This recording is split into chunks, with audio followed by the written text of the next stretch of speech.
I think the arguments against eating those, to me, always are like some of the silliest. Is that plants are producing these chemicals to avoid predation, Yeah. and that these phytochemicals are bad for you. Like, Jesus Christ, in a world today where there's so much that's bad for you, to concentrate on salad Yeah.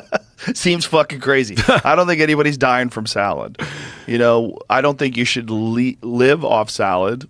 And everybody that I know that tries to eat only vegetables winds up feeling like shit. And there's only a few exceptions to that. And again, there's no one-size-fits-all diet. But the people that I know that have gone into a vegan diet, almost all of them get bad blood work. Oh, yeah. And they try to figure out what's wrong, and then many of them try to supplement, and then one day they'll have a piece of salmon and feel like their body just returned on, and then they go, oh, okay, I got to stop doing this. I hear that all the time. Yeah, veganism is a PSYOP to me. It's an ideology. It's Yeah. an ideology just like any other cult. And once you become a part of that, you lose all objectivity, and you're no longer willing to talk about these things in a rational way. You're defending your religion. Yeah. I think one thing that's really interesting is that, you know, even within the nutritional orthodoxy, saturated fat still continues to be demonized, right? Mm-hmm. But only 3% of the saturated fat that your average American ingests comes from steak, comes from meat.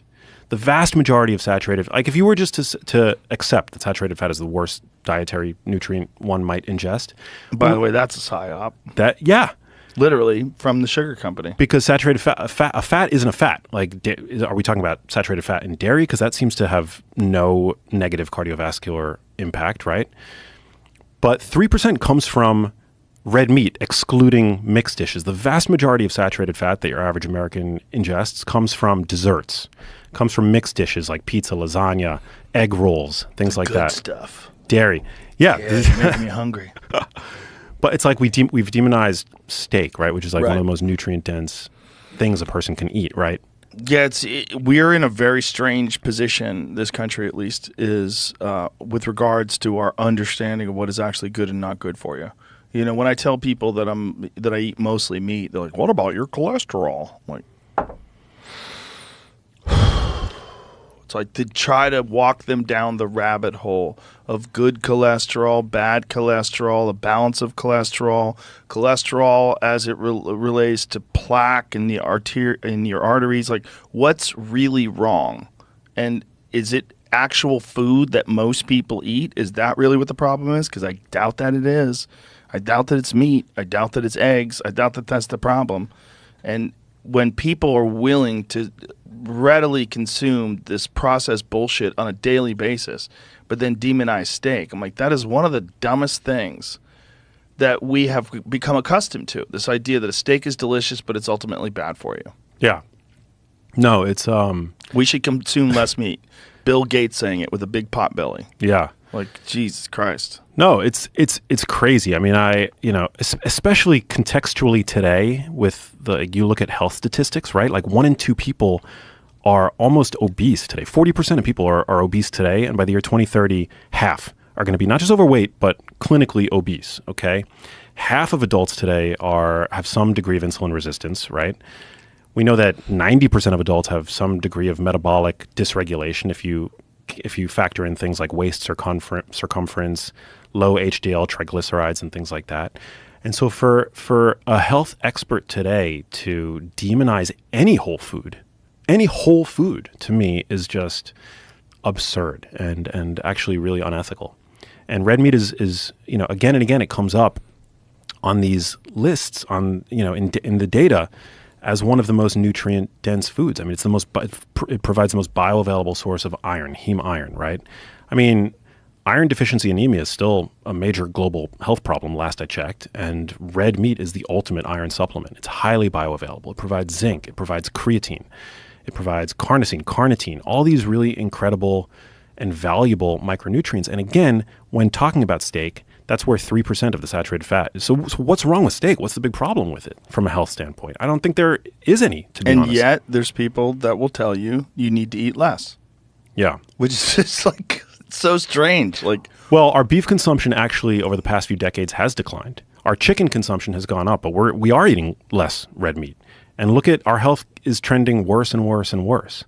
Where today your average American is largely on a plant-based diet. It's a plant-based diet of it's not a whole foods plant-based diet. I'll concede that. It's a largely ultra-processed plant-based. Bread and ketchup. Yeah. Yeah. But I mean, it really is a huge problem. And, foods like eggs, I mean, there was this like thing where for a while it was like all animal source foods are bad, right? The antidote to disease is to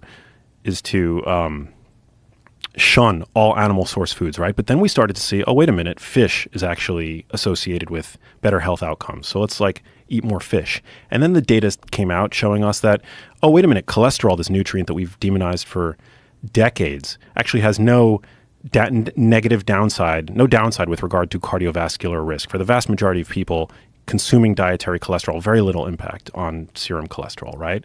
And then dairy. Turns out that, oh my God, wait a minute, it's not low-fat and reduced-fat dairy that seems to be associated with better health. It's full-fat dairy that seems to be associated with better health. What the hell? Right? Yeah. And so I think, I do think it's just a matter of time before we realize that there is a lot of good to be gained from foods like red meat. But, there's so much politicization. Yeah. And then people, cite things like the China study, which is very flawed. Yeah. I mean, it's a narrative. It's just a narrative. And, I think like insofar as red meat is highly nutrient dense, it's very satiating. It's, the perfect antidote to boxed mac and cheese. I mean, how many people for dinner in this country are eating boxed mac and cheese for dinner, noodles with butter, or margarine, worse. And I just think it's a huge shame. And I grew up in a household that was largely, my mother had a bias towards vegetarianism. She wasn't a vegetarian. She ate chicken. She ate occasionally fish, but she was very concerned about heart disease. And so she, growing up, we were like, I never saw her eat red meat, and she never ate any eggs. And when she served me my first egg when I was a child, she served me it with a warning to not eat these with any significant frequency because they have the potential to clog your arteries. Wow. Yeah. She was PSYOP. She bought into, the advice at the time.